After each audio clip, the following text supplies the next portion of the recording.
सजना वलों खत आया किवें खोला दस, किधरे ऐ ना लिखिया होवे तेरी मेरी बस।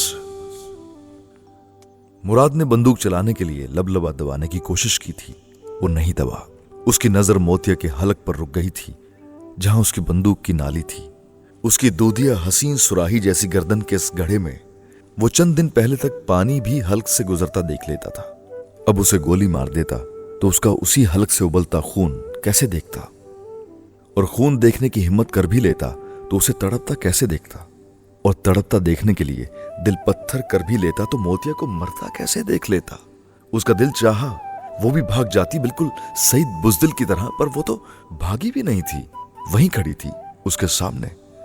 वो बेवफा थी और ढीठ भी थी, या फिर उसको ये घमंड था कि वो उसे मार नहीं सकता। अगर वो घमंड था तो ठीक था, उसने गोली नहीं चलाई थी, बंदूक की नाली नीचे कर ली थी। वो ना भी करता तो भी मोतिया को पता था वो उसे मार नहीं सकता था, पर उसने शक भी कैसे कर लिया उस पर। मोतिया को मौत से कहां खौफ आया था, उस शक ने लर्जा तारी किया था उस पर, जो प्यार करने वालों के दरमियान तो कभी आता ही नहीं था। जा मोतिया, तुझे दिल से उतार दिया मैंने, मुराद ने बंदूक की नाली हटाते हुए उससे कहा था, और किसी ने जैसे मोतिया के दिल में गोली मारी थी। एक बार तूने जान बचाई थी मेरी, आज उसी के तो फैल जान बख्श दी मैंने तेरी। बस तू अब मेरी नहीं रही, जा जिसके साथ चाहे, जिंदा रहे या मर जा मेरे लिए। मुराद रुका नहीं था, ना उसका चेहरा देखने के लिए, ना उसका रोना और बिलकना देखने के लिए।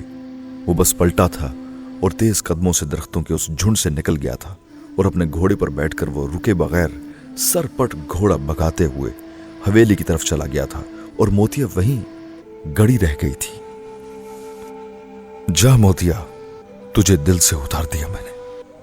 उसका जुमला किसी गोली की तरह बार बार उसके वजूद को आकर लग रहा था, और उन लफ्जों ने उसके पूरे वजूद को छलनी कर दिया था। जो प्यार उसने मुराद से किया था वैसा तो किसी के साथ नहीं किया था। दिनों हफ्तों में अंधा प्यार, ऐसा प्यार तो रब के साथ होता है, या फिर रब के किसी ऐसे बंदे के साथ जिसके लिए इंसान शिर्क करने लगता है, सारी हदें पार करके ना इधर का रहता है ना उधर का।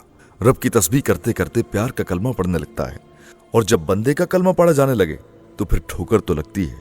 मोतिया को भी लगी थी, पर समझ नहीं आई थी कि क्यों लगी थी। जो मुझे मार नहीं सकता वो मुझे छोड़ कैसे सकता है। पता नहीं कितनी देर वहां बुत बने खड़े रहने के बाद मोतिया ने सांस लेने की जैसे पहली कोशिश की थी, और सांस लेने की उस कोशिश में उसका पूरा वजूद बेहाल हुआ था। पता नहीं वो सांप कहां था जिसने ख्वाब में उसको काटा था और उसने मर जाना था। वहां खड़े खड़े उसे अपना पूरा ख्वाब याद आया, और वो सांप भी, और वहां दरख्तों के झुंड में नीम तारीकी में उसने जमीन पर किसी चीज को ढूंढने की कोशिश की थी। वो आ जाता, उसे डस लेता, वो मर जाती, और बस उसकी तकलीफ तो खत्म हो जाती जो मुराद के एक जुमले ने उसे दी थी। चांद की चांदनी भी वही थी, महकती सरसराती हवा में बसी आम के भोर की खुशबू भी, पर मोतिया को वहां कुछ भी नजर नहीं आ रहा था। वो झुंड से अंधों की तरह चलते हुए बाहर आई थी। न उसने पगडंडी पर बिखरी उन चूड़ियों को देखा था, न हवा की वजह से जमीन पर इधर से उधर जाते अपने दुपट्टे को, जिसको अगला कोई झोंका खेतों में उड़ाकर पता नहीं कहां से कहां पहुंचा देने वाला था। उसने सईद को तलाश नहीं किया था, उसने बतूल को भी नहीं ढूंढा था। मुराद के अलावा उस वक्त उसे कुछ भी नहीं सूझ रहा था, और मुराद वहां नहीं था। वो जिस वक्त हवेली वापस पहुंचा था उस वक्त ताजवर सहन वाले बरामदे में जले पांव की बिल्ली की तरह चल रही थी। मुराद को आता देखकर जैसे उसकी सांस में सांस आई थी। वो घोड़े को बाहर छोड़कर नहीं आया था, अंदर सहन में ले आया था। बंदूक हाथ में लिए वो घोड़े से उतरा था। मां से नजरें मिलाए बगैर वो बरामदे में खड़ी मां की तरफ गया था, और बंदूक समेत घुटनों के बल उसके कदमों में गिर गया था। ताजवर का दिल एक लम्हे के लिए पत्ते की तरह लर्जा था। वो किसी को वाकई कत्ल न कराया हो, उसको अंदेशा हुआ। आप जीत गई, मैं हार गया अम्मी। मोतिया बेवफा निकली।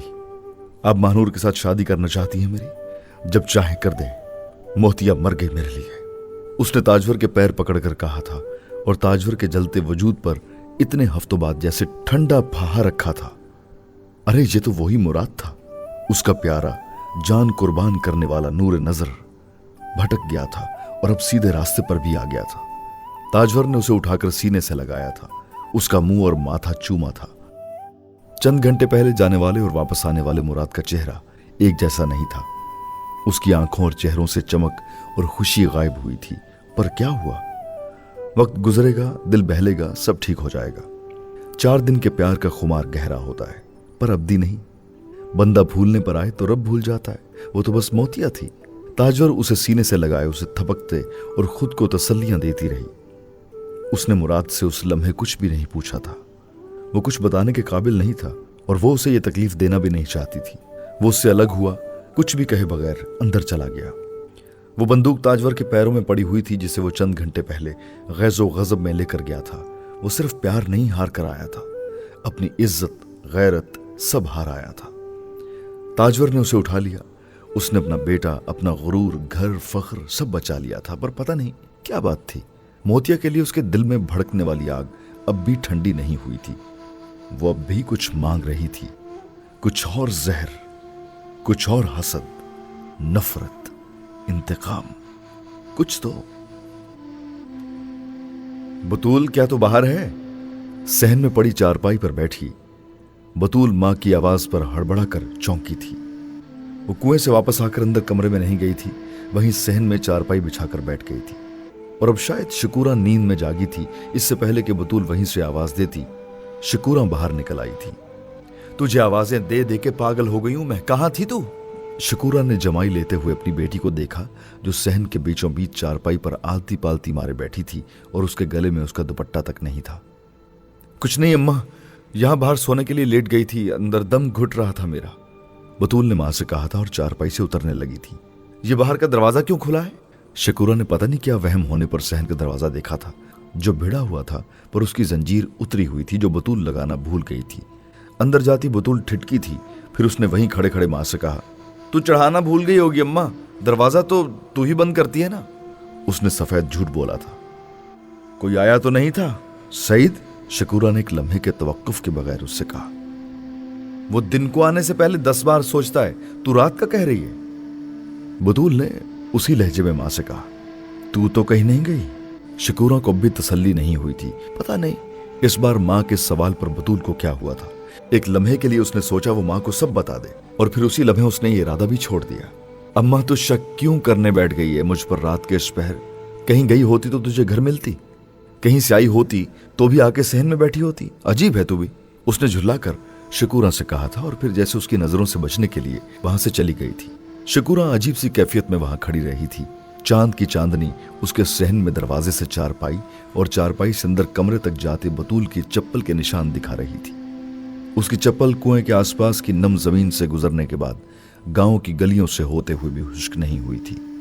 लेपे हुए साफ सुथरे सहन में वो हल्के निशान जैसे चांद को चश्मदीद गवाह बना बैठे थे और अब वो गवाह सारे भेद खोल रहा था। शकूरा पल के झपकाए बगैर उन निशानों को देखती रही। उसने सीने पर हाथ रख दिया। उसकी जवान लड़की बगैर दुपट्टे के रात के पिछले पहर किससे मिलकर आई थी कि मां से झूठ बोलना पड़ गया था उसे। शकूरा की नींद उड़ गई थी। जवान बेटियों की माओं की नींदें बड़ी कच्ची होती हैं। पता नहीं वो आज कैसे गहरी नींद सो गई थी। उसने अपने आप को कोसा, फिर वो चलती हुई अंदर कमरे में आ गई थी। अंदर लालटेन की रोशनी में उसने बतूल को अपनी चारपाई पर दूसरी तरफ मुंह किए लेटा देखा था। वो जैसे मां का सामना नहीं करना चाहती थी। शकूरा अपनी चारपाई पर बैठकर उसे देखती रही। अम्मा लालटेन बुझा दे, मुझे रोशनी में नींद नहीं आ रही, उसने शकूरा से उसी तरह मुंह फेरे हुए कहा था। तेरा दुपट्टा कहाँ है बतूल? बतूल ने जवाब में शकूरा को कहते सुना और वो लेटे लेटे साकित हो गई थी। पता नहीं होगा इधर कहीं, अब रात के इस वक्त दुपट्टे ढूंढने बैठूं मैं? बतूल ने चंद लम्हों के बाद झुंझलाकर सीधा होते हुए उससे कहा और फिर उठकर लालटेन बुझाकर दोबारा आकर लेट गई थी। शकूरा उसी तरह चारपाई पर बैठी रही थी। उसका दिल रेलगाड़ी बन गया था। पता नहीं क्या क्या होने लगा था उसे। अब कैसी तबीयत है उसकी? अल्लाह वसाई ने मोतिया के इंतजार में दहलीज के चक्कर काटते काटते रात गुजारी थी और मोतिया को देखते ही उसने पूछा था। हाँ अब ठीक है। मोतिया ने मां से नजरें मिलाए बगैर घर के सहन में आकर वहां पड़े गड्ढे से प्याले में पानी डालकर पिया था। अल्लाह तेरा शुक्र है, अल्लाह वसाई ने बेख्तियार कहा। मैं सुबह जाती हूं, जाकर पता करती हूं उसका। मोतिया ने मां की बात पर पानी पीते पीते छोड़ा। नहीं अम्मा, अब सुबह ही न चल पड़े। ऐसी बतूल परेशान हो रही थी, वो ठीक थी, बस वहम करती हैं। उसने मां को रोका। अल्लाह वसाई ने बगौर उसका चेहरा देखा। तुझे क्या हुआ है, क्यों इतना पानी पी रही है? उसने मोतिया को घटाघट एक प्याला पीते ही दूसरा प्याला भरते देखकर कहा। पता नहीं, गर्मी ज्यादा है इसलिए। मोतिया ने प्याले से ही एक ओक में पानी लेकर चेहरे पर छींटे मारते हुए कहा। तेरी चूड़ियां कहाँ हैं मोतिया? अल्लाह वसाई को उसकी खाली कलाइयां नजर आई थी। फिर उसके सीने पर बतूल का दुपट्टा। पानी पीते हुए मोतिया ठिठकी थी। बतूल के घर उतार कर रखी थी अम्मा, आते हुए याद ही नहीं रहा। अल्लाह वसाई ने अजीब हैरान होकर मोतिया का चेहरा देखा। वो झूठ बोल ही नहीं सकती थी और ये मुमकिन ही नहीं था कि गामू और अल्लाह वसाई उसके कहे पर भरोसा न करते। पर अल्लाह वसाई हैरान हुई थी। वो चूड़ियां क्यों उतारने बैठ गई थी और दुपट्टा? अल्लाह वसाई ने कोई सवाल नहीं किया था। उसने खुद ही सोच लिया था कि गलती से बतूल का दुपट्टा भी ओढ़ के आ गई होगी। चल मोतिया सो जा, तेरे लिए मैं बैठी रही हूं अब तक। अल्लाह वसाई कहते हुए अंदर चली गई थी और मोतिया वहीं घड़े के पास पानी का खाली प्याला लिए बैठी रही। प्याले को तीसरी बार पानी से भरते हुए उसने पानी में चांद लहराते देखा था। वो जैसे उसके पानी के प्याले में उतर आया था। मोतिया पानी पी नहीं सकी। वो बस हिलते हुए पानी में उस चांद को देखती रही। वो बचपन से उसी तरह चांद को अपने प्याले में उतार लिया करती थी। वो तितलियों जुगनुओं के साथ साथ चांद भी पकड़ा करती थी और अब चांद उस हिलते हुए पानी में हलकोरे लेते हुए उसे देख रहा था और उसकी चांदनी जैसे मरहम बनकर उसके वजूद को लिपट गई थी। पर मोतिया वैसे ही दर्द से बेसूध थी। वो कैसे एक पल में कह गया था कि उसने दिल से उतार दिया। कोई एक बार दिल के तख्त पर बिठाकर उतार कैसे सकता है, और वो भी मेरा मुराद? उसने बहते आंसुओं के साथ जैसे चांद से पूछा था और चांद गूंगा हो गया था। बोल सकता तो उसे दुश्मनों का बताता, पीठ में छुरा घोंपने वालों का, पर चांद को तो बस गवाह बनना आता था, उससे ज्यादा कुछ नहीं। मोतिया के बहते आंसू पानी के उस प्याले में गिर रहे थे, मीठे पानी को नमकीन कर रहे थे और चांद को गमगीन। मैं उससे मना लूंगी, देखना मैं उससे मना लूंगी, उसने चांद से कहा था। मेरी गलती है, मैं आधी रात को चल पड़ी सईद को समझाने। मुराद नहीं कोई भी होता तो शक करता, ये सब दिन में होता ना तो मुराद कभी शक ना करता, पर आधी रात को कुएं पर अकेले कोई भी जाता दुनिया को शक में डाल देता। वो चांद को तावीलें और वजाहतें दे रही थी। मुराद की शिकायत करके फिर उसी का दिफा करने लगी थी। चांद चुपचाप सुनता रहा। ऐसे किस्से, ऐसी कहानियां, ऐसी बातें, ऐसे फसाने उसने सदियों से सुने और देखे थे और सदियों तक देखने थे। फिर भी वो जैसे मोतिया की हमजोली बन बैठा था। ये पूछने की बजाय कि मुराद दुनिया कैसे बन बैठा था, वो उसके आंसू पी रहा था। इतने सालों में उसने हुस्न को बस रोते ही देखा था और इश्क को हमेशा खाली हाथ। ये तो बस मोतिया थी जो उसको अपने हाथों में उतार लेती थी और वो उतर आता था। वो उसके हाथों में चांद नहीं, उसका चकोर बन जाता था।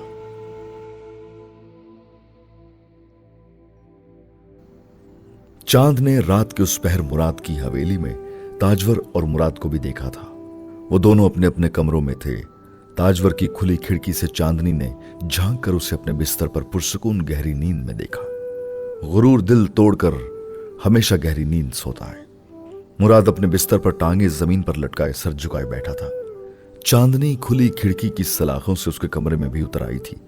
वो गमजदा आशिक था, शक कर बैठा था और अब अपने दिल की किरचियां लिए बैठा था जो जुड़ने पर तैयार ही नहीं था।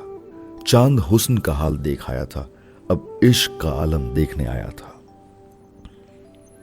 नहीं लंगदा वक्त विछोड़ेदा, बिन यार गुजारा कौन करे। दुनिया तो किनारा हो सकदा, यारा तो किनारा कौन करे। एक दिन होवे ते लंघ जावे बुलिया, सारी उम्र गुजारा कौन करे।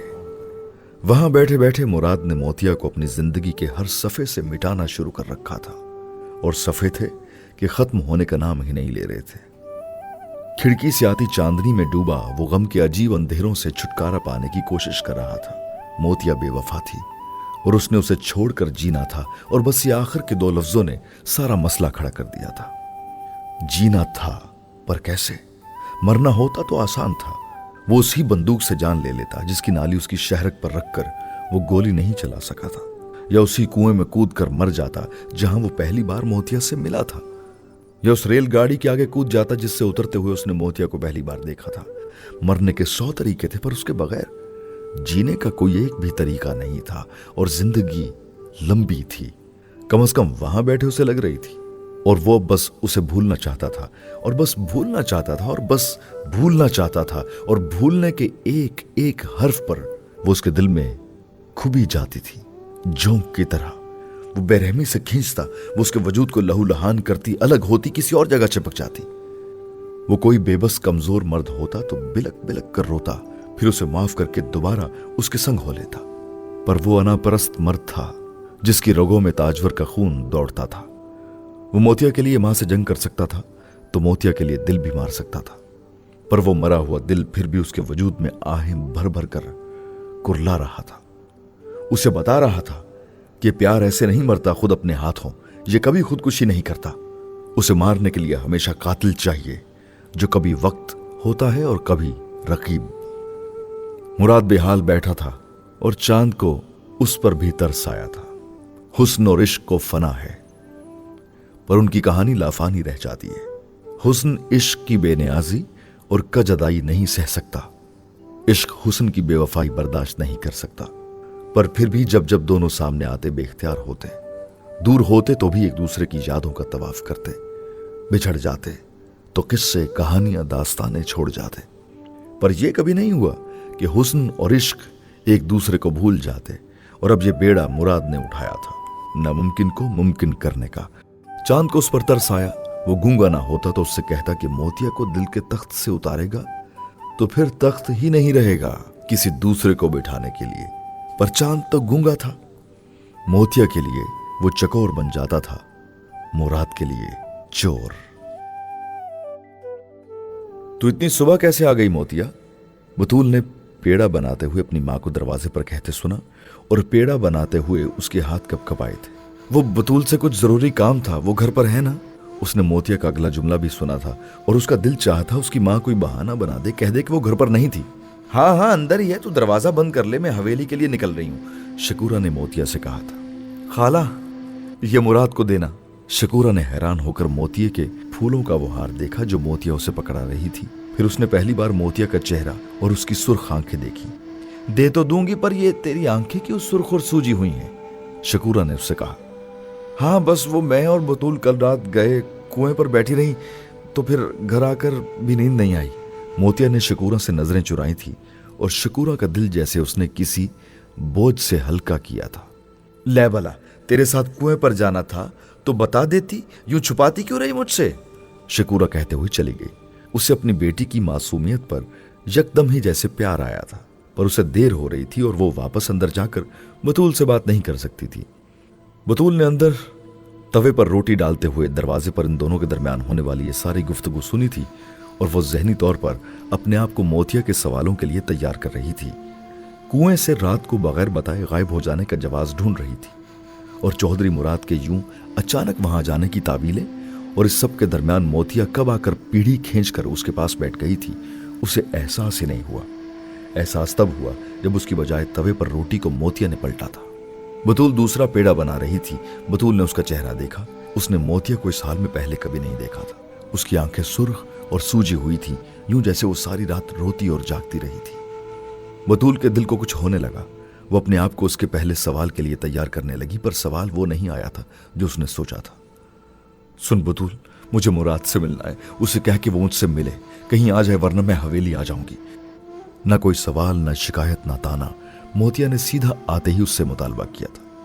खैर तो है, बैठे बिठाए चौधरी मुराद से क्यों मिलना है? अब तो शादी की तैयारियां हो रही हैं, तो एक बार ही मिलना अब तो। बतूल ने अनजान बनने का फैसला करते हुए चिमटा उठाकर रोटी को तवे से उतारकर लकड़ियों पर सेकना शुरू किया था। वो रात को वहां आ गया था। उसने मुझे सईद के साथ देखा और वो गुस्से में आ गया, मुझे कत्ल करना चाहता था। वो बंदूक से फिर मुझे ये कहकर छोड़ गया कि उसने अपने दिल से मुझे निकाल दिया। वो बहते आंसुओं के साथ बतूल को वो सब कुछ बता रही थी और बतूल देखती ही जा रही थी। बस उससे कहो कि वो मुझसे एक बार मिले और उसकी गलतफहमी दूर कर दो। उसे बताओ कि तुम भी वहां थी और सईद को तुम्हारे कहने पर मिलने गई थी, कुछ और बात नहीं थी। हाँ हाँ मैं अभी जाती हूँ थोड़ी देर में। मुझे तो पता ही नहीं था कि क्या हुआ वहां। न मैंने मुराद को आते देखा, न तुम्हें जाते। मैं तो बस तुम्हारा इंतजार कर करके फिर आ गई वहां से। बतूल ने गड़बड़ा कर उससे कहा था और साथ ही अपनी वजाहत भी दे दी थी। और मुझे तो अभी तक सईद ने भी आगे कुछ नहीं बताया, पर तुम फिक्र ना करो, मैं जाती हूँ अभी हवेली, सब ठीक हो जाएगा। बतूल ने गड़बड़ाए हुए नजरें मिलाए बगैर जैसे उसे तसल्ली देने की कोशिश की थी। मैंने मर जाना है बतूल, अगर वो इसी तरह रूठा रहा तो। बतूल के हाथ पकड़ते हुए वो बिलक बिलक कर रोते हुए कह रही थी, कैसी बातें कर रही है मोतिया, कुछ नहीं होगा, बस मैं जा रही हूँ हवेली, दोपहर को आती हूँ तो खुशखबरी लाऊंगी तेरे लिए। बतूल ने उसके आंसू पोंछे थे और फिर रोटी का एक लुकमा तोड़कर उसके मुंह में डालते हुए कहा, चल रोटी मक्खन और साग खाते हैं, अम्मा घोट के गई है और तुझे पसंद भी है अम्मा के हाथ का साग। उसने जैसे मोतिया का जहन बटाने की कोशिश की थी, पर मोतिया ने लुकमा मुंह से निकाल कर रख दिया था। भूख मर गई है मेरी बतूल, जब तक मुराद नाराज रहेगा मैंने एक लुकमा भी नहीं खाना। उसने अपना सर पीढ़ी पर बैठे हुए अपने दोनों घुटनों में घुसा लिया था। बतूल को रोटी पर पिघलते मक्खन की तरह अपना आप भी पिघलता लगा। भूख सिर्फ मोतिया की ही नहीं, उसकी भी उड़ गई थी। वो हवेली जाती और वापस आकर मोतिया से क्या कहती, मगर हवेली जाने से पहले उसे गांव में किसी पीर के मजार पर लगे दरख्त की शाख से वो धागा खोलना था जो उसने मन्नत के तौर पर बांधा था कि सईद को कुछ ना हो, वो चौधरी मुराद के हाथ से बच जाए, और वो बच गया था।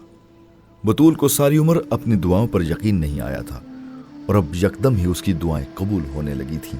वो पहला धागा था जो उसने खोलना था और आखिरी धागा भी जो उसने बांधा था। मैंने रात बड़ा बुरा ख्वाब देखा है अल्लाह वसाई, ये मोतिया कहाँ है? गामू ने सुबह सवेरे कुएं से वापस आते ही बड़ी फिक्रमंदी से बीवी से कहा था, जो रोज की तरह उसके लिए नाश्ता बनाने बैठी हुई थी और अब उसकी बात सुनते ही फिक्रमंद लगने लगी थी। तूने आजकल मेरी तरह उल्टे सीधे ख्वाब देखना शुरू कर दिए हैं, अल्लाह वसाई ने पास बैठते हुए गामू से कहा, और उसके जुमले पर वो चौंका था। तूने भी कोई ख्वाब देख लिया? दफा कर मेरे ख्वाबों को, तू बता तूने क्या देखा? अल्लाह वसाई ने उसे कुरेदा था। कुछ याद नहीं, बस ये याद है कि जो भी था मोतिया के बारे में था और मोतिया परेशान है। गामू ने बात जैसे गोल करते हुए कहा और फिर साथ ही उसने मोतिया को आवाज दी, बतूल की तरफ गई है, उसका दुपट्टा रह गया था उधर, अल्लाह वसाई ने बताया और साथ ही फिक्रमंद हो गई। अब घर से कहीं जाने न दिया कर उसे, दिन ही कितने रह गए शादी में। गामू ने चंगेर अपनी तरफ खिसकाते हुए कहा, हाँ मैंने भी सोचा है, बस आज मायों बिठा देना है इसे, वरना इसको तो घर बिठाना मुश्किल हो गया इस बार, हर वक्त बतूल बतूल करती रहती है। अल्लाह वसाई ने कहा, आज सदका भी देता हूं इसका, नजर भी तो लग जाती है कई बार, याद है जब डॉक्टरी में दाखिला हुआ था तब भी बीमार हो गई थी। गामू को याद आ रहा था, वो बाप था, बेटी के बारे में आने वाले किसी बुरे ख्वाब पर यकीन नहीं करना चाहता था। हाँ हाँ मुझे क्यों नहीं याद होगा गामू, कहां कहां लेकर फिरे थे उसे, फिर पीर साहब ने दुआ की थी तभी आराम आया, और अब देखो कैसा नसीब है मेरी धी का कि इन्हीं पीर साहब के खानदान का हिस्सा बन जाएगी। अल्लाह वसाई की बात करते करते आवाज भर आई, झल्ली हो गई है, क्यों सुबह सुबह बदशगुनी करने बैठ गई है? गामू ने उसे डांटा, तेरा दिल बड़ा सख्त हो गया है गामू, तू सोचता नहीं है कि वो चली जाएगी तो घर कितना सूना हो जाएगा हमारा। अल्लाह वसाई ने जैसे उसको चबोका दिया। मैं नहीं सोचता कुछ भी अल्लाह वसाई, सोचने बैठूंगा तो खाना पीना ही छूट जाए मेरा तो। धी होती ही पराया धन है, बस जितने साल हमारा आंगन महकाया अब अगलों के घर की बहार बनेगी। गामू की आंखें भी नम हो गई थी। मैं तो हंसता बसता देख लूं उसे, फिर तो चाहे बुलावा आ जाए। अल्लाह वसाई ने अपने दुपट्टे से आंखें रगड़ी। गामू जैसे तड़प उठा, बस बेटी की परवाह है तुझे और मेरा ध्यान नहीं, मुझे कौन देखेगा? अल्लाह वसाई रोते रोते हंसी, अरे तुम कर लेना दूसरी शादी, बल्कि मोतिया को कह के जाऊंगी मैं कि। वो अपना जुमला मुकम्मल न कर सकी, गामू ने चंगेर पीछे कर दी थी। अच्छा नाराज ना हो, सुबह सवेरे चल, 100 साल जिंदा रहने की दुआ करूंगी, मोतिया के बच्चों की शादी देख के जाऊंगी, वो भी तेरे जाने के बाद। गामू को नाराज होते होते हंसी आ गई। चल खा खाना, औरतों की तरह रूठ रूठ के बैठता है सुबह सवेरे। अल्लाह वसाई ने उसे डांटते हुए लस्सी का गिलास उसके सामने रखा। चौधरी शुजा ने हवेली के सहन में लगी बग्घी को देखकर अंदर आते हुए कुछ हैरानी से ताजवर से पूछा था, जो सिंघार मेज के सामने तैयार हो रही थी। तुम कहीं जा रही हो? ताजवर ने एक बेहद मानी खेज गहरी मुस्कुराहट के साथ शौहर को देखा और कहा, हाँ बाबा जान के पास, महानूर का रिश्ता मांगने। आपके कपड़े भी निकाल दिए मुलाजिम ने, आप भी तैयार हो जाएं। चौधरी शुजा को लगा ताजवर का दिमाग खराब हो गया था। तुम होश में तो हो? तुम्हें बता नहीं दिया मैंने कि गामू को जुबान और तारीख दे आया हूं, और यही तुम्हारे बेटे की भी मर्जी है? उसने बड़ी नाराजगी से जैसे बीवी को याद दिलाया। ताजवर ने बड़े इत्मीनान से झुमके पहनते हुए कहा, चौधरी साहब, मर्जी बदल गई है आपके बेटे की, वो अब नहीं करेगा मोतिया से शादी, चाहे आपने जुबान दी हो या नहीं। चौधरी शुजा हक्का बक्का बीवी का चेहरा देखता रहा, और इससे पहले कि वो उससे कोई और सवाल करता, मुराद अंदर आया था। अम्मी ठीक कह रही हैं अबू, मोतिया से शादी नहीं करनी मैंने। क्यों? तुमने मजाक बना रखा है? एक दिन एक बात करते हो, अगले दिन दूसरी। मैं क्या कहूंगा गामू को? चौधरी शुजा उस पर गजबनाक हुआ था। आपको कहने की जरूरत नहीं पड़ेगी, मैंने खुद मोतिया को बता दिया है कि मैं उसे शादी नहीं करूंगा। आपको अब गामू के सामने सर नीचा नहीं करना पड़ेगा। मुराद कहकर कमरे से चला गया था। चलें चौधरी साहब, अब लंबी सोचों में न पड़े, बेटे की तरह फैसले किया करें फटाफट। उसी तारीख को महानूर को ब्याह कर लेकर आऊंगी, अपने मुराद की दुल्हन बनाकर, जिस तारीख को मोतिया को ब्याहने जाना था। ताजवर ने अजीब अंदाज में जैसे मजाक उड़ाते हुए शौहर से कहा था, जो सिर्फ उसका चेहरा देखकर रह गया था। और अगर गामू मेरे पास आ गया तो? उसने जैसे अपना खदशा जाहिर किया। वो नहीं आएगा चौधरी साहब। बेटी बता देगी बाप को कि उसके किन करतूतों का पता चल गया है हमें, और गामू तो फिर मुंह छुपाता फिरेगा आपसे। अब तफसील सुनने न बैठ जाएं आप। वापसी पर बेटे से पूछ लें सब कुछ, जिसने रंगे हाथों पकड़ा है उसे। मुझे तो कुछ बताया ही नहीं उसने। ताजवर ने बड़ी बेनियाजी से कहा और कमरे से निकल गई, और चौधरी शुजा कुछ और परेशान हो गया। चौधरी साहब, ये फूलों का हार मोतिया ने भेजा है। सुबह आई थी मेरी तरफ, मैं हवेली के लिए निकल रही थी तो उसने कहा कि आपको ये दे दूं। शकूरा ने एक रुमाल में लपेटे हुए मोतिया के फूलों के उस हार को देने के लिए चौधरी मुराद को अपने कमरे की तरफ जाता देखकर रोका था। उसका ख्याल था मुराद का चेहरा खिल उठेगा, पर ऐसा नहीं हुआ। इसे बाहर फेंक दो, मुझे मोतिया अच्छा नहीं लगता, वो कहकर रुके बगैर अंदर चला गया था, और शकूरा का मुंह खुले का खुला रह गया था। चौधरी मुराद को मोतिया पसंद था, यह सबको पता था, और अब मोतिया के हाथों से गुंदा हुआ मोतिया का हार फेंकने को कह रहे थे, वो भी जब उनकी शादी की तैयारियां हो रही थी। शकूरा को समझ नहीं आई थी। सुन शकूरा, सईद का बाप आएगा तेरी तरफ आज बतूल का रिश्ता मांगने। हां कर देना और दाज की कोई बात ना करना। वो सईद का बाप मेरे और चौधरी साहब के साथ करेगा। ताजवर की आवाज पर वो यकदम पलटी थी, जो बाहर जाने के लिए निकल रही थी, पर ताजवर की बात पर जैसे उसे शादी मर्ग हो गया था। वो मोतिया और उसके फूलों को भी भूली थी, और मुराद के रद्द अमल को भी। चौधराइन जी, फरते जज्बात से उसके मुंह से कोई जुमला ही नहीं निकल रहा था। वो बस रोने लगी थी। अच्छा बस कर, और ये दे मोतिया का हार मुझे, मैं कलाई में डाल लूं। ताजवर ने कहते हुए उसके हाथों से वो हार लिया था और उसे अपनी कलाई में सोचे समझे बगैर डाल लिया था और बाहर निकल गई थी। उसके पांव खुशी के मारे आज जैसे जमीन पर ही नहीं पड़ रहे थे। नौकरों ने भी बड़े दिनों बाद ताजवर को इतना खुश देखा था। सपहर तक आ जाऊंगी मैं वापस, और इंशाल्लाह आकर अच्छी खबर सुनाऊंगी सबको, उसने जाते जाते शकूरा से कहा था। और शकूरा ने कोई सवाल जवाब नहीं किया था, वो बस लपकते हुए उसके पीछे उसको बग्घी तक छोड़ने गई थी, जिसमें चौधरी शुजा पहले ही बैठा हुआ था। बाबा जान, आपको मुझ पर नहीं अपने दामाद पर तो भरोसा है ना? इनसे पूछ लें, मुराद ने खुद इनकार किया है, या मेरे कहने पर। ताजवर ने पीर इब्राहिम के पास आकर महानूर के रिश्ते की बात का आगाज किया था, और पीर इब्राहिम ये मानने पर तैयार नहीं हो रहे थे कि मोतिया के किरदार में कोई मसला था, जिसकी वजह से मुराद ने इनकार किया होगा। वो खुद गामू से बात करना चाहते थे, मगर ताजवर और उनका बेटा याहिया जैसे उनकी इस जिद पर झुला गए थे, और बिलाखिर चौधरी शुजा ने मुदाखलत की थी। ताजवर ठीक कह रही है अब्बा जान, मुराद अब मोतिया से शादी नहीं करना चाहता। यहाँ आने से पहले मैंने अकेले में एक बार फिर उससे बात की है, लेकिन वो ना ठीक वजह बता रहा है और ना ही मोतिया से शादी पर तैयार है। अब ऐसी सूरत हाल में गामू से बात करना बेकार है। चौधरी शुजा की बात पर पीर इब्राहिम कुछ नर्म पड़े थे, मगर उनकी बेयकीनी अब भी कम नहीं हुई थी। यही तो अब्बा जान, अगर मुराद नहीं मान रहा तो हम क्यों जबरदस्ती करें? उसने खुद मुझे कहा कि आप महानूर के लिए रिश्ता लेकर जाएं, ये सिर्फ मेरी ख्वाहिश नहीं है। ताजवर ने बाप को कमजोर पड़ते देखकर कहा। और मोतिया भी डॉक्टर बन रही है, वो भी किसी ऊंचे खानदान पर ही हाथ मारेगी जैसे उसने पहले मारने की कोशिश की। अब्बा जान, कोई मेरे मुराद के लिए जोग थोड़ी ले लेना है उसने। ताजवर न चाहते हुए भी तंज किए बगैर न रह सकी। आप ठीक कह रही हैं अब्बा जान, मेरी अपनी भी यही मर्जी है कि महानूर और मुराद की शादी हो। खुद महानूर भी बहुत पसंद करती है मुराद को। अगर मोतिया वाला मसला ना होता तो मैं तो आपसे बात करता कि मेरी बेटी की यह ख्वाहिश है कि आप आपा से बात करें। याहिया ने अब जैसे महाज खुद संभाल लिया था।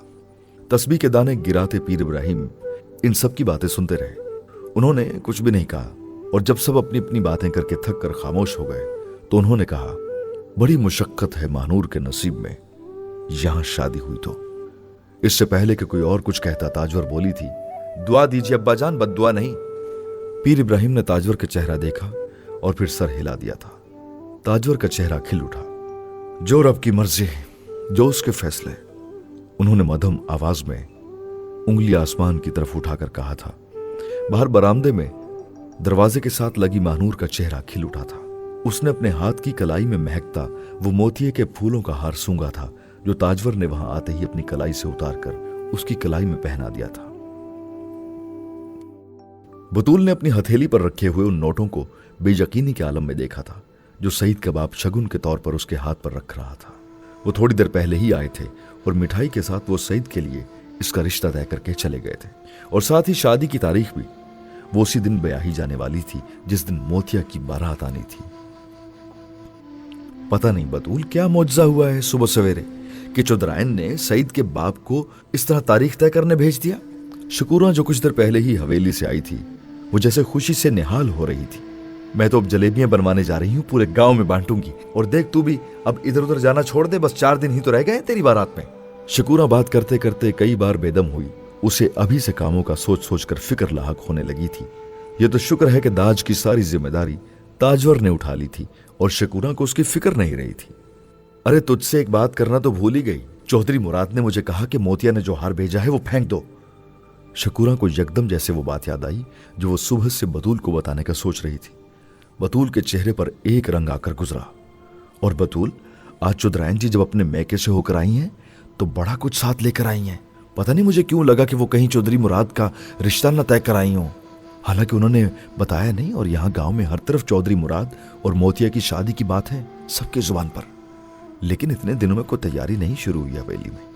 आज चौधराइन जी अपने मैके से आई हैं तो आते ही उन्होंने तैयारियां शुरू कर दी हैं। तो जरा मोतिया को कुरे तो चक्कर क्या है? शकूरा ने उससे कहा था, अम्मा चौधरी शुदा ने अगर चाचा गामू को जुबान दी है तो वो नहीं फिरेंगे, और मैं क्या पूछूं मोतिया से? तैयारी हो रही है उसके घर भी।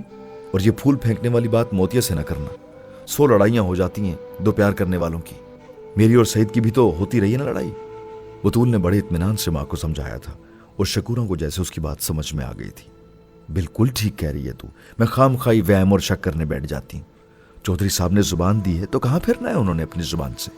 इससे पहले कि वो दोनों में कोई और बात होती, मोतिया दरवाजे पर दस्तक देकर अंदर आई थी।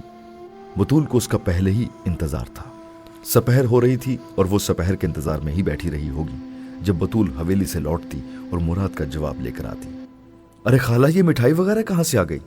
मोतिया फल और मिठाई देखकर जैसे कुछ हैरान हुई थी। ले तू खा, तेरी सहेली की भी तारीख तय हो गई है सईद के साथ। शकूरा ने खुशी से बेहाल खुद ही एक लड्डू निकालकर उसके मुंह में डालने की कोशिश की थी और मोतिया भौंचका रह गई थी। बतूल शर्माने लगी थी। खाला, आप सच कह रही हैं? मजाक तो नहीं कर रही मेरे साथ? वो यकदम बहुत खुश हो गई थी। अपनी सहेली से पूछ, सच है कि झूठ? मैं तो जरा हलवाई की तरफ जा रही हूँ, जलेबियां बांटनी हैं गांव में। शकूरा उठकर हंसते हुए खड़ी हुई और मोतिया बतूल से लिपट गई थी। मैंने कहा था ना तुझे, मैंने कहा था ना बतूल, तेरी शादी सईद से होनी है। मैंने खुद देखा था ख्वाब में। बतूल उसके साथ हंसती रही मगर वो अब भी उससे नजरें नहीं मिला रही थी। वो रिश्ता दोस्ती की कीमत पर हुआ था। कोई बतूल के अंदर अब भी पुकार पुकार कर कह रहा था, पर बतूल मजबूर थी। ये दिल बड़ा कमीना होता है। तू मुराद से मिली आज? उसने क्या कहा? और अब तो जब उसे तेरी और सईद की शादी का पता चलेगा तो सारे शिकवे शिकायतें और शक दूर हो जाने हैं उसके, मोतिया ने कहा और अपनी बात पर जैसे खुद ही हंस पड़ी। वो जैसे तसव्वुर में मुराद का शर्मिंदा चेहरा देख रही थी। हाँ, मैं मिली थी चौधरी मुराद से और मैंने बता दिया उन्हें सब कुछ। नाराज थे भी अगर पहले तो अब नहीं है। बतूल उससे नजरें मिलाए बगैर उसे जल्दी जल्दी बताती चली गई और मोतिया खिलखिलाकर हंसी थी। तो फिर कब मिलेगा वो मुझसे? मिलने का तो नहीं कहा, कह रहे थे अब शादी पर ही मिलेंगे। वो दिन ही कितने रह गए। और मैं भी समझती हूँ ठीक ही है ये, तुम दोनों फिर मिलोगे, फिर कोई मसले वाली बात हो गई। गुस्सा तो है चौधरी मुराद को कि आधी रात को घर से निकली क्यों, चाहे किसी को समझाने ही, पर यह तो पता होना चाहिए था ना उसे। बतूल झूठ बोलती जा रही थी। इसीलिए तो मिलना चाहती थी एक बार उससे। मोतिया संजीदा हुई। जरूरत नहीं है, मर्द का गुस्सा आहिस्ता आहिस्ता ठंडा हो जाता है, और यहां तो ज्यादती भी चौधरी मुराद की है। बतूल ने कहा था। तू सच कह रही है ना कि वो नाराज नहीं है मुझसे? मोतिया ने जैसे तसल्ली चाही। नाराज होता तो शादी की तैयारियां खत्म करवा देता। तू चल के देख ले हवेली, कैसे धूमधाम से शादी की तैयारियां हो रही, और अब तू भी घर में टिक कर बैठ जा और मुझे भी बैठने दे। बतूल ने जैसे उसके सामने हाथ जोड़े थे और मोतिया एक बार फिर खिलखिलाकर हंस पड़ी थी। चल ठीक है, फिर तुझ पर भरोसा कर लेती हूँ। खाला से पूछना था मेरे फूलों का हार ले लिया उसने? पिरोते हुए 3 बार सुई लगी थी उंगली में। मोतिया ने तजस्सुस से पूछा था। हाँ हाँ ले लिया, क्यों ना लेता। उसने तो रख लिया था कमरे में, अम्मा कह रही थी सूंघ रहा था। मोतिया का चेहरा लाल हुआ। मेरे लिए कुछ नहीं कहा? जो भी कहा होगा अम्मा को थोड़ी बताया होगा, वो तो दिल में कहा होगा। और तूने अम्मा को क्यों दिया हार? मुझको भी दे सकती थी, बतूल ने अजीब से अंदाज में उसे कुरेदा। तू देर से जाती, खाला तो सुबह सवेरे ही चली जाती, तेरे जाते जाते मोतिया मुरझा जाता। बतूल उसे देखती ही रह गई थी। वो मिठाई के डब्बे से ढेर सारी मिठाई एक प्लेट में डालने में मसरूफ थी और उसका चेहरा यकदम ही मोतिया से गुलाब बन गया था। बतूल के कानों में ताजवर की आवाज गूंजी थी, मुराद को उसका कोई पैगाम नहीं देगी तू अब। महानूर से रिश्ता तय हो गया है उसका और मुराद की बारात अब वहां जाएगी। चौधराइन जी, मोतिया के माँ बाप तो उसकी शादी की तैयारियों में लगे हुए हैं। बतूल ने जैसे ताजवर को बताना चाहा था कि उनके घर इनकार भेजा जाना चाहिए तो करते रहे, उनकी बेटी को बताया है मेरा बेटा, अगर फिर भी जिद है उनकी तो करते रहे। बतूल अजीब सी कैफियत में फंसी थी। और तुझे क्यों फिक्र है सहेली की? तू अब सईद और उसके घर वालों की फिक्र कर। ताजवर ने साथ ही मानी खेज मुस्कुराहट के साथ उसका गाल थपका था। और देख, बस चुप, कोई एक लफ्ज किसी से नहीं। ताजवर ने जाने से पहले अपने होंठों पर उंगली रखकर उसे बताया था और बतूल ने किसी मामूल की तरह सर हिला दिया था।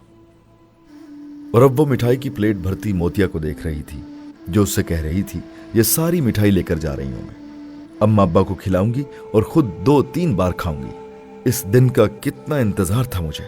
मोतिया गुनगुना रही थी और उसकी आवाज बतूल को किसी यारी की तरह काटने लगी थी।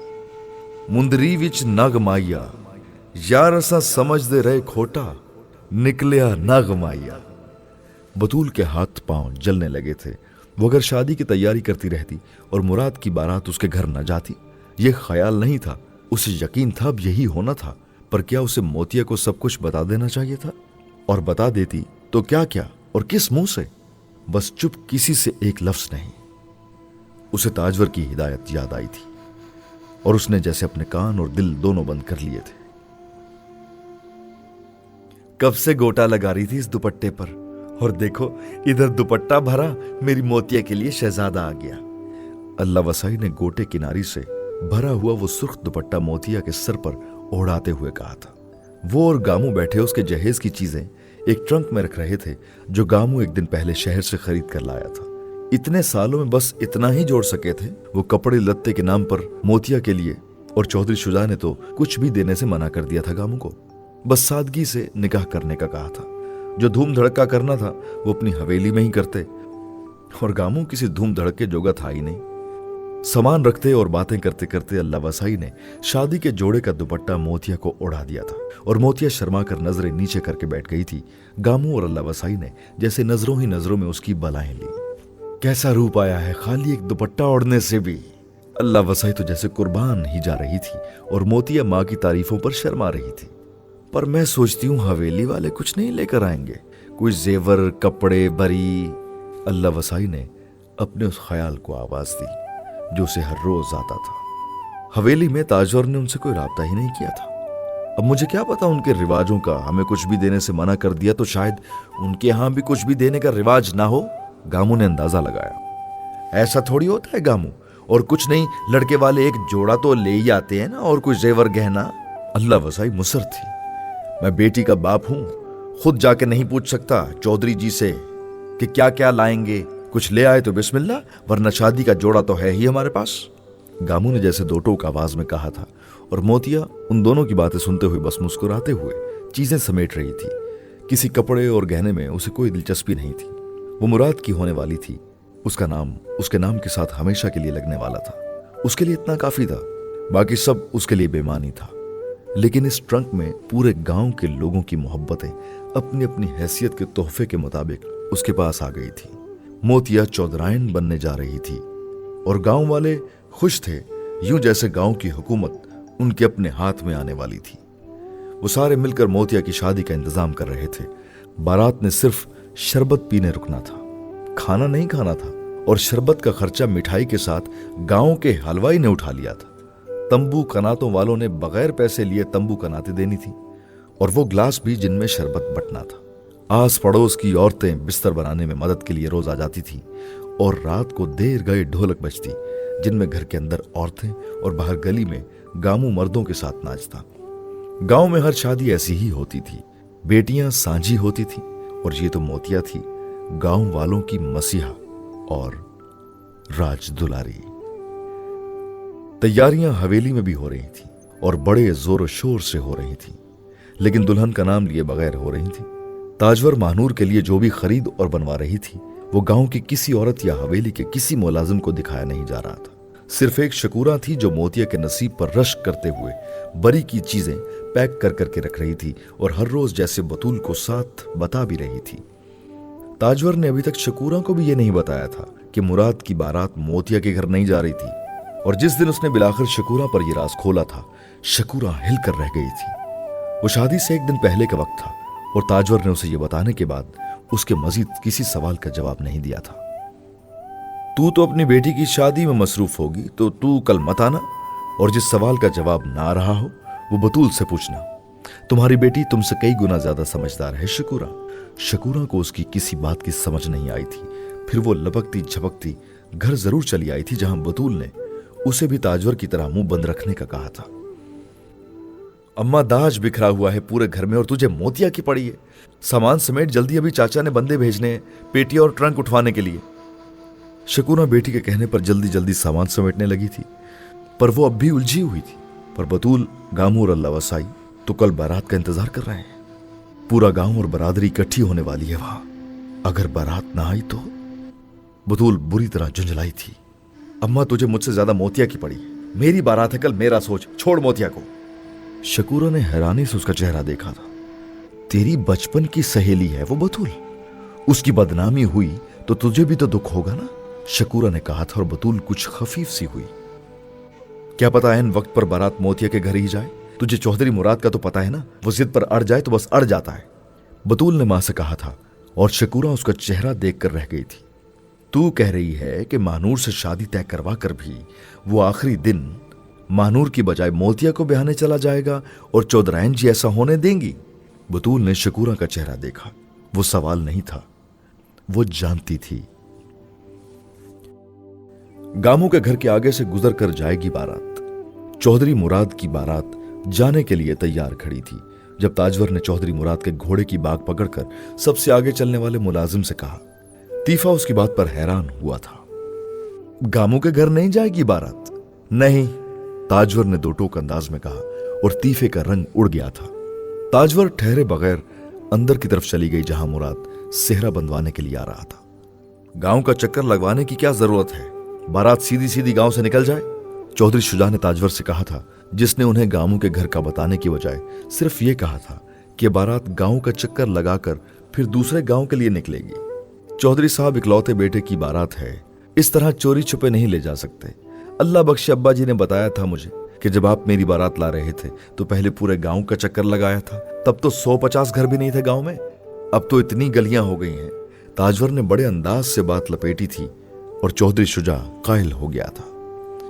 ताजवर अब मुराद के सर पर कुल्ला रख रही थी और बेटे पर कुर्बान जा रही थी, जिस पर अनोखा ही रूप चढ़ा था, पर उसके लबों पर मुस्कुराहट नहीं थी।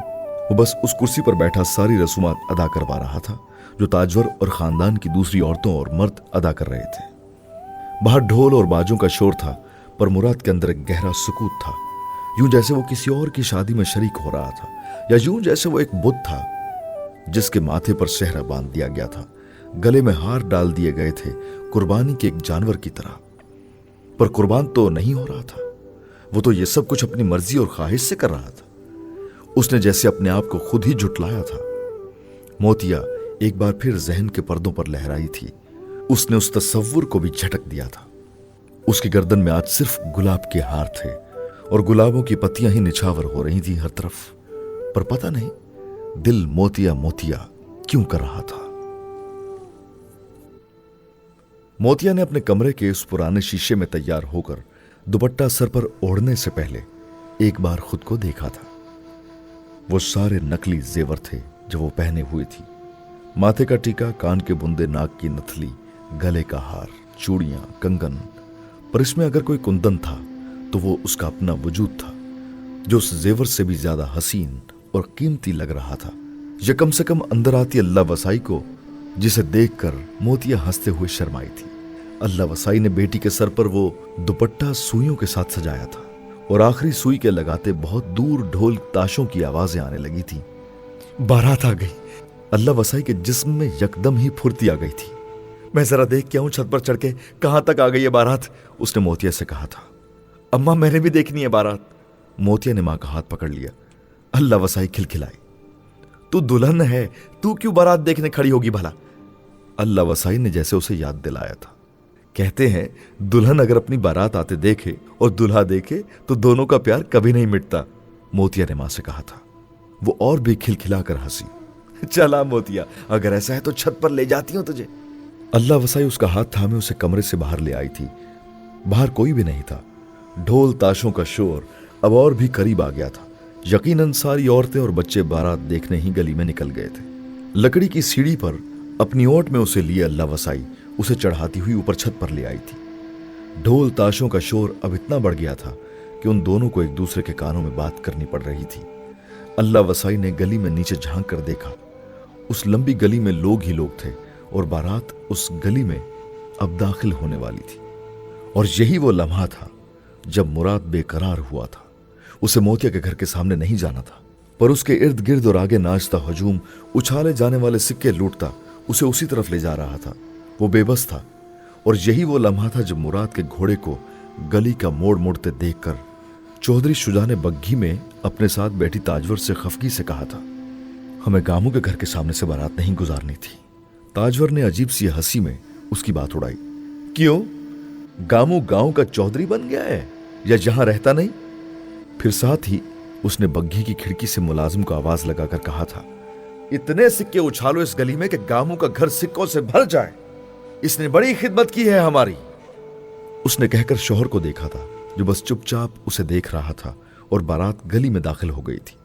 और यही वो लम्हा था जब गामू के गानों में पहली दफा इतने शोर में भी किसी ने सरगोशी की। बारात चौधरैन के भाई के घर जा रही है, उसकी बेटी ब्याहने। तेरी बेटी ब्याहने नहीं आए, यहां से बस गुजर कर जाएंगे। वो जो भी था बारात के साथ था और गामू ने उस सरगोशी पर कान नहीं धरा था। गांव वाले उसकी बेटी के नसीब से जलते थे, वरना इस तरह की खबरें क्यों फैलाते। सिक्कों की बरसती बारिश में मिलने के लिए ली हुई चादर कंधे पर डाले गामू ने घोड़े पर बैठे सेहरा बांधे मुराद को देखा था और फिर गली में अंदर आती हुई बग्घी को भी, जिसमें चौधरी शुजा और ताजवर बैठे थे। उसे अपनी बेटी के नसीब पर रश्क हुआ था। उस पूरे गांव में किसी की ऐसी बारात नहीं आई थी। किसी ने इतने सिक्के नहीं लुटाए थे जो लोगों के घरों के आंगनों और छतों पर दानों और बारिशों की तरह बरस रहे थे। पूरा गांव नाच रहा था। वक्ती तौर पर सब भूल ही गए थे कि वो बारात कहां से गुजरकर कहां जा रही थी। सिक्के इंसानों की बिनाई इसी तरह ले जाते हैं। और वही वो लम्हा था जब अपने चेहरे के सामने से सेहरा हटाकर घोड़े के ऊपर बैठे हुए मुराद ने ऊपर देखा था और छत की मुंडेर के पीछे अल्लाह वसाई की ओट में सुर्ख जोड़े में खड़ी जिस हूर को उसने देखा था, वो शायद उसे दुनिया में नहीं जन्नत में मिलनी थी।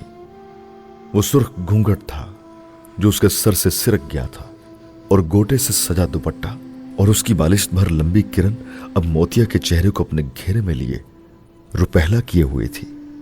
धूप में चमकती स्याह काजल से आंखें सजाए, माथे पर टीका लगाए, वो भी उसे ही देख रही थी।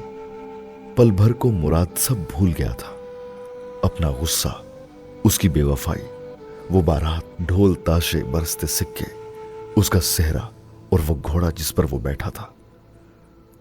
याद थी जो उस छत पर सुर्ख गोटे किनारी और किरण लिपटे वाले दुपट्टे में बस उसे देख रही थी और बस उसकी थी।